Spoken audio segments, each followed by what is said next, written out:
Un hommage rendu à Laurent Fignon. Oui, regardez, son visage est apparu ce matin en prélude de la présentation du parcours.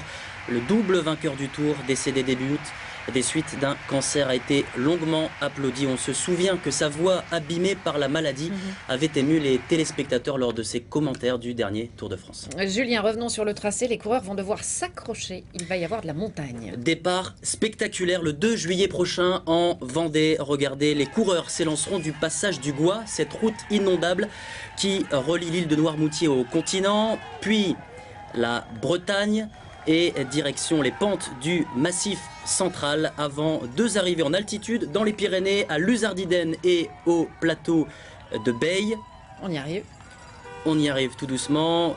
Et puis direction l'Italie, c'est bien connu, le Tour de France n'a pas de frontières. Le Tour se jouera en fin de troisième semaine dans les Alpes avec des ascensions mythiques, le Galibier, l'Alpe d'Huez, du lourd pour fêter le centenaire du premier passage du Tour dans les Alpes.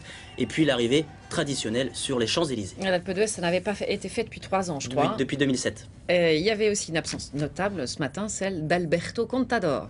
Eh bien, l'Espagnol est resté chez lui tout simplement pour éviter les questions qui fâchent.